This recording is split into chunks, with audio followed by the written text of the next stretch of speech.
Buenos días. Agenda legislativa y coyuntura política. De esto vamos a hablar en República.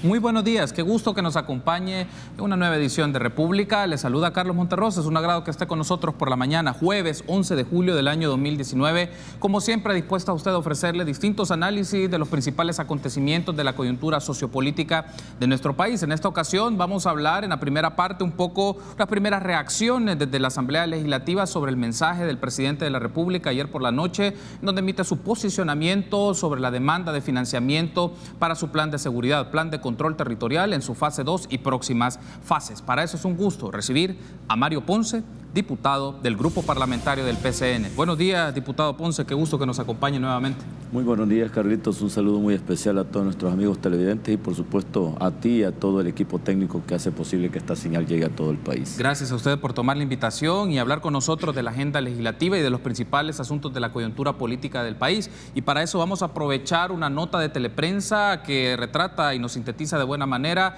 cuáles fueron los puntos principales de la cadena nacional del presidente de la República, Nayib Bukele, sobre el tema de la seguridad. Escuchemos. El presidente Nayib Bukele explicó el desarrollo y necesidades del Plan Control Territorial, agregando que para hacer eficaz la fase 2 necesitará de un refuerzo presupuestario de 91 millones de dólares. El ministro de Hacienda llegará a la Asamblea Legislativa a solicitar el financiamiento y la asignación presupuestaria de 91 millones de dólares para terminar de financiar la fase 2 del Plan Control Territorial. Durante la cadena de radio y televisión, el mandatario se enfocó en el llamado a los 84 diputados para que legislen por la seguridad en El Salvador. Señores diputados, ustedes, al igual que yo y algunos funcionarios, tienen la seguridad resuelta. Hagamos que cada uno de los salvadoreños también la tengan. Voten por la seguridad y para combatir la exclusión social. Voten para que nuestra gente no huya del país por la violencia. Voten para no tener una nueva generación perdida. El presidente indicó que para las 3 primeras fases del Plan Control Territorial requiere una inversión de 575 millones de dólares. Pero solo necesitaremos prestar 200.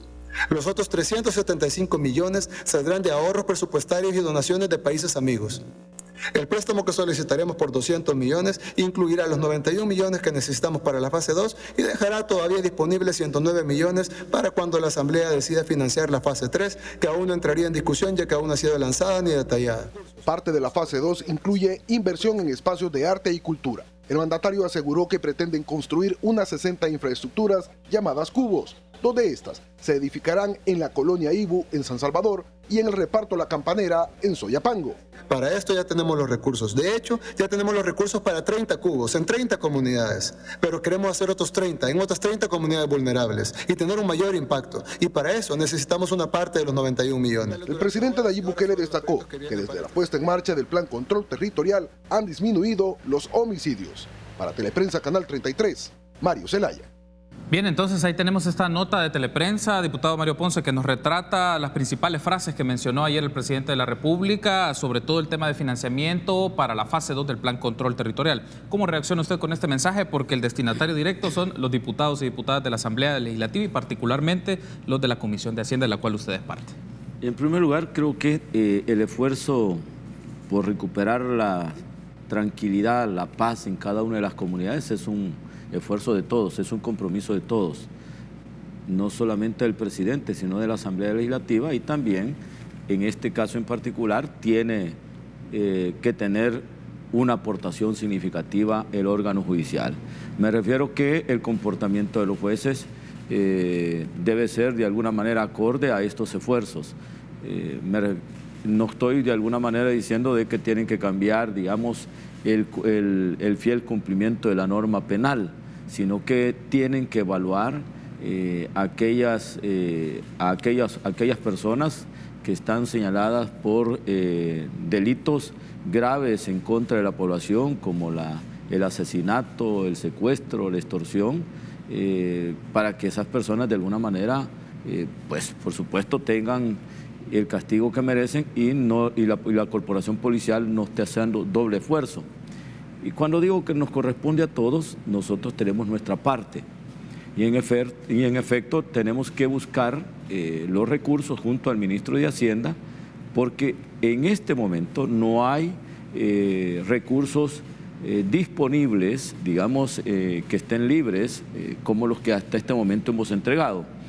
Con relación a lo que ya se hizo, eran recursos que no tenían compromisos, estaban prácticamente a la disponibilidad para que el presidente pudiera hacer uso de ellos, tanto los 24 millones de dólares de las contribuciones especiales para la seguridad, como el 9.8 millones de dólares que teníamos producto del superávit de 16 millones de dólares, obviamente aumentaron los ingresos con relación al ejercicio anterior. Eso ya no hay recursos, digamos, disponibles.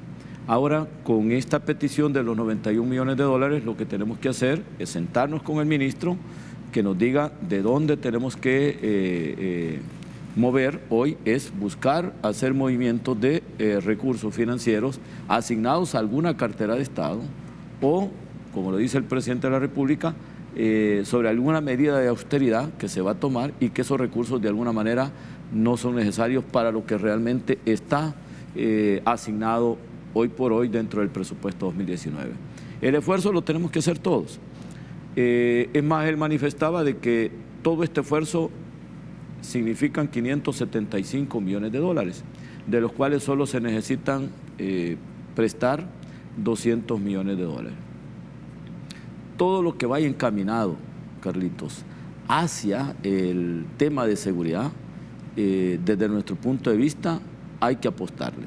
Porque sin seguridad difícilmente va a haber inversión.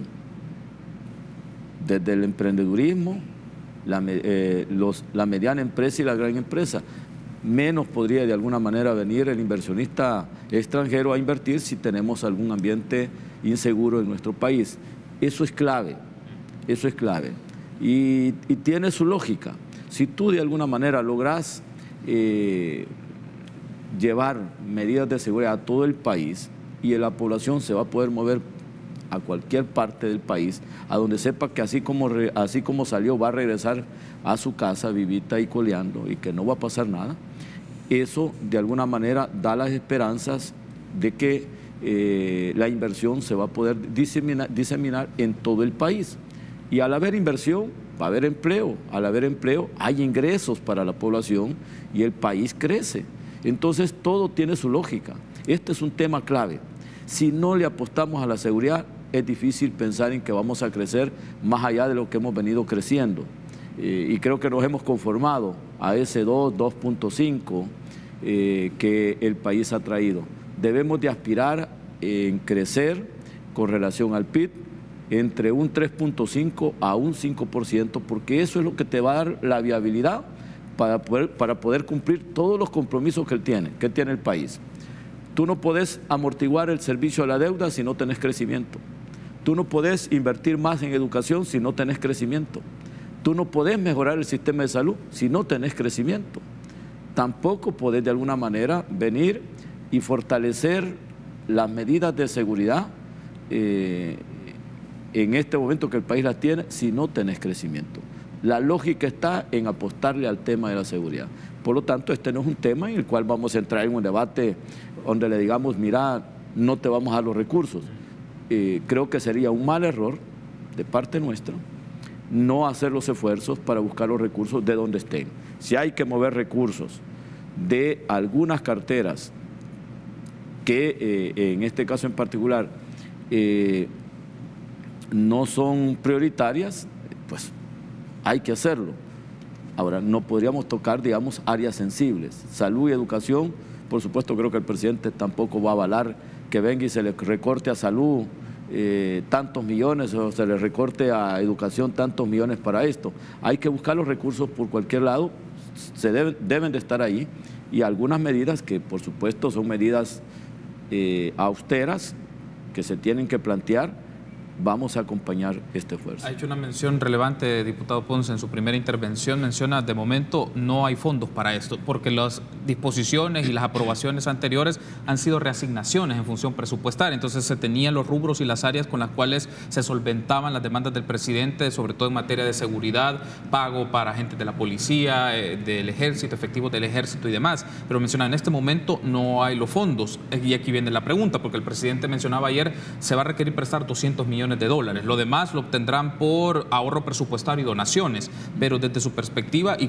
como tiene cuadriculado cómo están las condiciones del presupuesto, diputado Ponce, ¿cuáles son esos criterios para analizar las propuestas de financiamiento del gobierno para que le dé sostenibilidad a sus planes, pero también que nos dé equilibrio en la caja chica donde están las finanzas públicas? No, tal vez quiero rectificarte, no son reasignaciones, son asignaciones, refuerzos con asignaciones que no tenían compromiso. Cuando tú hablas de reasignaciones, es como que ya estaba asignado a un área en particular y lo está reasignando a otra parte. Es decir, no, esos recursos estaban de alguna manera, no estaban comprometidos y estaban para la disposición a lo que el presidente decidiera y tomara, digamos, en este caso en materia de seguridad.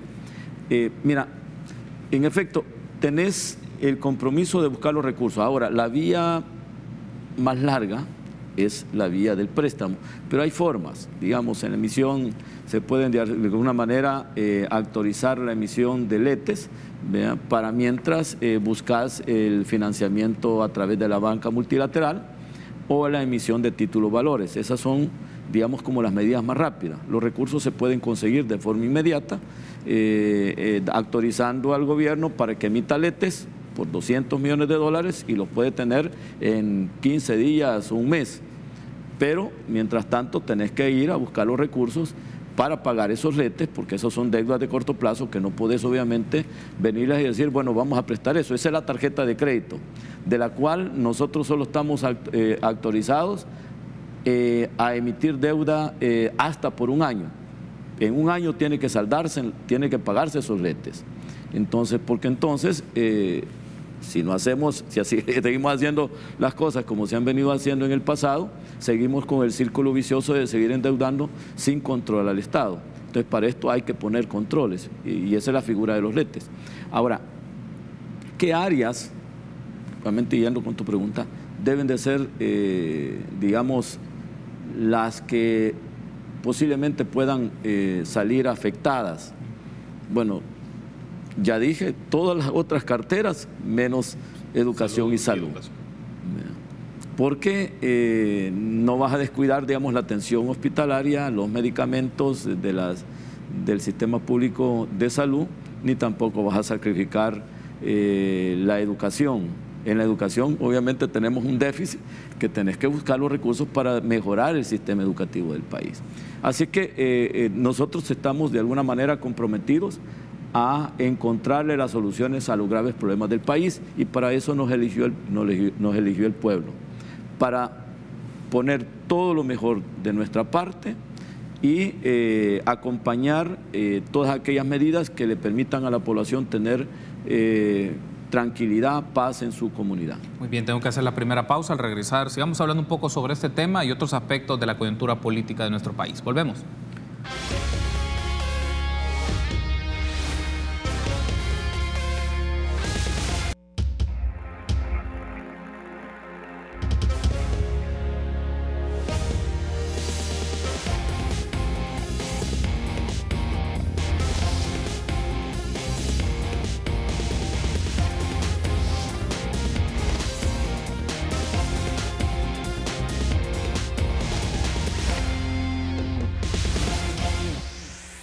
Gracias por continuar junto a nosotros en República. Último bloque de esta primera parte del programa que hablamos con el diputado Mario Ponce, del grupo parlamentario del PCN, sobre la agenda legislativa y principales aspectos de la coyuntura política. Le consulto otro elemento importante, diputado Ponce, porque en próximo mes de noviembre usted asumirá como presidente de la Asamblea Legislativa y le consulto cómo va a manejar o qué significa manejar la relación de la Asamblea Legislativa con el presidente y con el órgano ejecutivo, sobre todo ante este escenario de trabajo, de demanda de financiamiento y sobre todo que la interacción es constante entre la presidencia a través de sus ministros con los diputados y diputadas de la Asamblea Legislativa. Mira, tal como está estructurado, digamos, nuestro Estado, que está obviamente dividido en 3 poderes fundamentales, ejecutivo, legislativo y judicial, en el caso del legislativo tiene la responsabilidad de encontrarle las soluciones a todos los problemas, y los otros 2 órganos tienen que estar en permanente contacto para poder, digamos, buscarle la solución a los diferentes problemas del país. El presidente de la Asamblea Legislativa es un facilitador de las soluciones y debe tener puertas abiertas, debe ser una persona de diálogo, de construcción de acuerdos de país. Por lo tanto, la Asamblea Legislativa se convierte en la caja de resonancia de todos los problemas del país. Ahí llegan los problemas pequeños, medianos y grandes.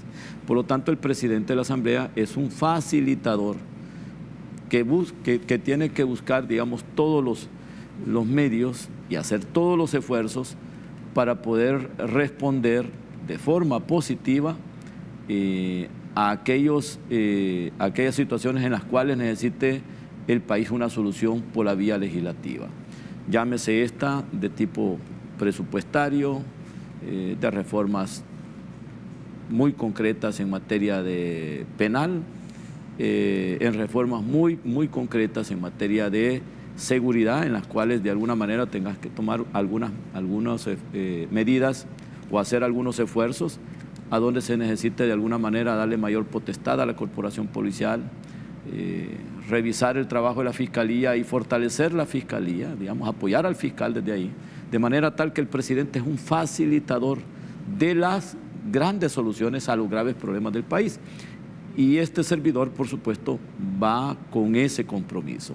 Aquí hay una cantidad de temas pendientes que hay que abordarlos y no poder de alguna manera obviar esa responsabilidad.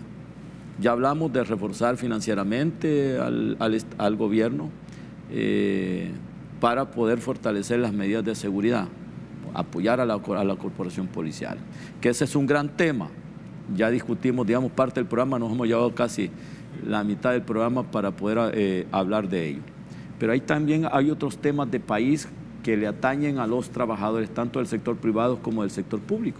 El tema de pensiones. Tenemos que encontrarle una salida a donde los trabajadores puedan, los que ya están pensionados, se les pueda mejorar su pensión, y a los que están por pensionarse tengan que una pensión que pueda cubrir las necesidades básicas de la gente, que sea justa, pues, porque hoy por hoy el cálculo de la pensión, como está elaborada esa fórmula, no responde a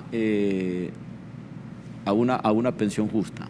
Hay que trabajar en eso y hay que sacar lo más pronto posible una salida. Este es un problema que tenés que resolverlo de forma rápida y lo más pronto posible.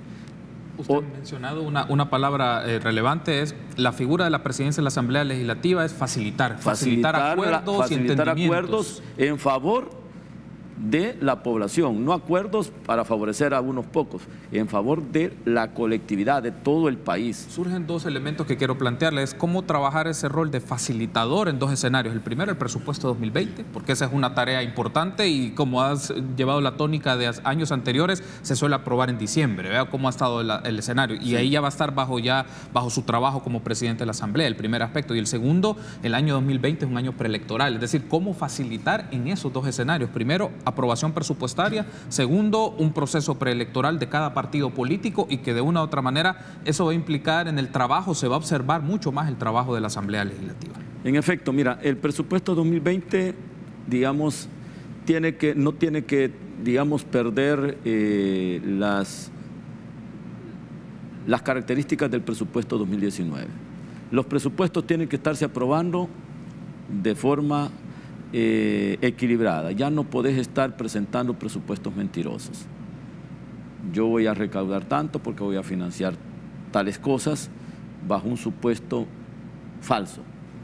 Por eso el presupuesto 2019 en este momento es un presupuesto equilibrado, tiene su fuente de financiamiento. Los ingresos producto de la tributación del país, llámese IVA, renta y otras contribuciones, más el financiamiento que se le aprobó para cubrir el déficit. Y eso tú lo puedes ver, por eso es que el presupuesto real anda por ahí por 4.600, 4.800 millones de dólares. Eso es lo que podemos distribuir producto de los ingresos corrientes netos. ¿Por qué el presupuesto es arriba de ese monto, el actual? Porque tenés que pagar la deuda que está por vencerse, si mal no recuerdo, a finales de agosto. Tenés que cubrir el déficit, y el déficit más o menos andamos por ahí por unos entre 250 a 300 millones de dólares.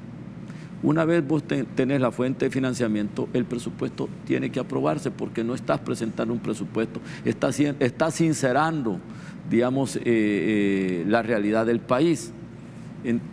El presupuesto se aprobó equilibradamente. Por lo tanto, el presupuesto 2020 no va a traer mayor, digamos, no va a ser presentado con otra base, porque ya tenemos de alguna manera de forma clara y precisa cuáles deben de ser las prioridades del país y de dónde tenemos que financiar. Lo que tenemos que buscar es, y esta es parte de la responsabilidad de este gobierno, es meter las medidas de austeridad. Parte de los señalamientos que nos hizo el Fondo Monetario Internacional fue de que el Estado salvadoreño tenía que buscar medidas que permitieran reducir el gasto corriente. Y en este caso tenemos que buscar por todos los medios reducir el gasto corriente. Eso no significa echar gente del aparato del Estado. Eso significa de alguna manera que congeles todas aquellas plazas que van dejando los que se van pensionando. Y si en el año 2019 se van a pensionar, a manera de ejemplo, 100 personas, pues hombre, no reactives nuevamente esa plaza. Busca hacer una reingeniería con el recurso humano existente dentro del mismo aparato del Estado. Mover recurso humano calificado, porque todas las carteras tienen gente muy especializada, muy preparada. Lo único que están en cargos, están desperdiciados, hablándolo así, en un cargo a donde ellos no están poniendo todos sus conocimientos. Solo mover ese recurso humano a donde tú lo necesitas para que de alguna manera puedas suprimir esa plaza, o la palabra tal vez no es supresión, o puedas congelarla por cierto tiempo para hacer ahorro. Esa es una medida. La otra medida en materia de austeridad puede ser, si teníamos programado un gasto en bienes y servicios equivalente a un porcentaje del PIB, vamos a decir, o a un porcentaje del presupuesto, a un 20% del presupuesto, lo podés reducir al 10%, pues hombre, reducirlo, porque si ahí te vas a ahorrar 200, 300 millones, que esa es una de las medidas que puede tomar este gobierno. Decir, miren, estamos de alguna manera pensando en que íbamos a comprar tal cosa. No es prioridad en este momento comprar vehículos para ninguna institución del Estado, a excepción de la corporación policial, porque necesita más patrullas. El sector salud, que necesita pues las ambulancias. Si una ambulancia se fundió, tenés que comprarla de forma inmediata, porque un hospital sin ambulancia no funciona tan bien, porque hay que ir a auxiliar al salvadoreño que de alguna manera está pidiendo auxilio para que se pueda trasladar al lugar a donde se pueda hacer el tratamiento para su problema de salud. Entonces, esa es una medida. Mira, este año me puedo comprometer a reducir en bienes y servicios, a reducir en unos 200 o 300 millones de dólares. Se puede. Este año vamos a reducir el gasto en esta área. Vamos a tratar de que todas las plazas o todas aquellas plazas que queden vacantes producto de que se jubiló a una persona no se puedan de alguna manera cubrir, a excepción de carteras claves. Tú no puedes congelar una plaza en educación. Se te va un maestro, contrata un maestro. Se te va un médico en salud, contrata un médico en salud en la especialidad que estaba, porque no puedes decir, ahí te queda un espacio para un médico. Eso tenés que contratarlo por ley, por regla. ¿Ve? Las áreas sensibles para mí, tanto en salud como en educación, deben de ser esas no deben de tener de alguna manera políticas de austeridad en relación a la contratación de personal, porque siempre vas a necesitar dar un servicio. Cierro con esto, diputado Ponce. ¿Cómo valora usted la configuración de los acuerdos y alianzas en Asamblea Legislativa, que es parte de la dinámica constante para distintos proyectos de ley, pero sobre todo para continuar y respetar lo acordado en el protocolo de entendimiento? ¿Cómo ve usted esa configuración en este momento y luego ya desde noviembre lo que va a significar el trabajo de 2020 para la Asamblea Legislativa? Mira, nunca ha estado en discusión o en debate el cambio del protocolo de entendimiento, producto de un acuerdo político.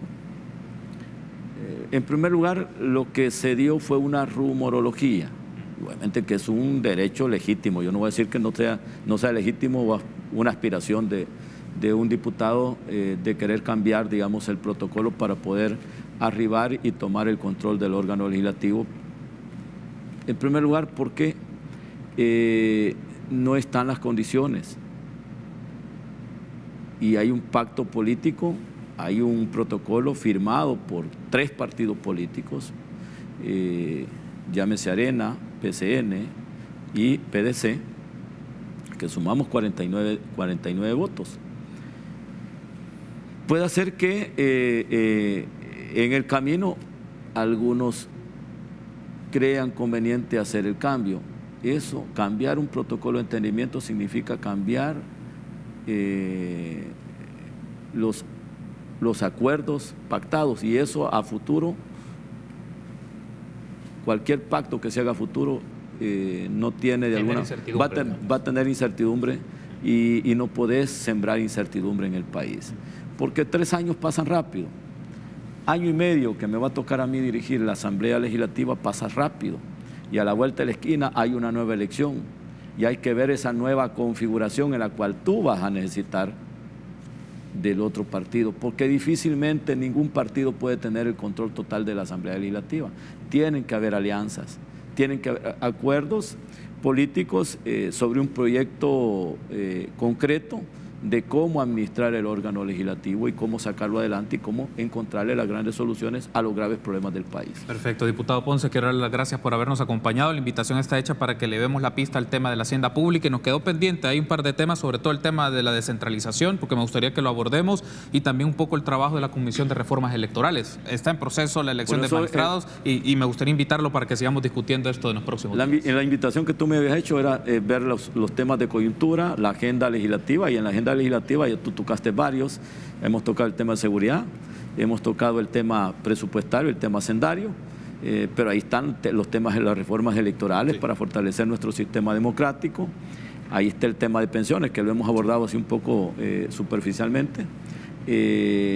Están otros temas importantísimos de la Asamblea Legislativa que hay que abordarlos con responsabilidad, que es la ley de reconciliación, que ese es un tema en el cual tenemos fechas para dar una ley tal como lo ordenó la Sala de lo Constitucional. No hemos hablado del tema de la ley de reconciliación, y no creas que porque vino y antes del 1 de junio estaba un debate que se creía que se iba a aprobar de forma precipitada la ley de reconciliación, pues no sucedió. Los diputados hemos sido sensatos en esto y no hay que correr, pero si hoy sí queremos conocer de primera mano la posición del presidente con relación a esa ley. ¿Por qué? Porque él es un actor clave, él tiene que sancionar, y él no va a sancionar una ley que no crea que sea la más correcta. El punto de vista, la opinión de él con relación a la ley de reconciliación tiene que estar en esta decisión, y fue, creo, sensato de parte de la Asamblea Legislativa no haber aprobado la ley de reconciliación de forma abrupta o de forma acelerada, porque la última palabra la tiene el presidente. Tiene la potestad de sancionar la ley o darle la viabilidad para publicarla, de observarla o de vetarla. Entonces, 3 opciones que tiene para poder de alguna manera digamos, tomar una decisión con relación a ese tema. Él ahora es actor importante en este tema, y es un tema muy sensible en la que si cometes un error vas a tener convulsión. Si cometes un error también por el otro lado van a haber señalamientos a esa decisión de parte de los afectados, de los familiares de las víctimas. Entonces tenés que tomar una medida equilibrada, una medida que tampoco venga y vuelva a revivir el problema del conflicto armado y querás venir y poner a los actores directos del conflicto armado, los tengas que de alguna manera poner en el banquillo de los acusados y condenarlos y mandarlos a que terminen en la cárcel porque son personas mayores y ellos tomaron grandes acuerdos para pacificar el país. Entonces tenemos que reconocer el esfuerzo que hicieron ellos, pero también tenemos que reconocer el derecho de los familiares de las víctimas. Muy bien, entonces abordaremos estos temas en una próxima oportunidad. Gracias, diputado Ponce, por habernos acompañado. Tenemos que hacer una pausa, continuamos con más entrevistas en minutos. Muchas gracias.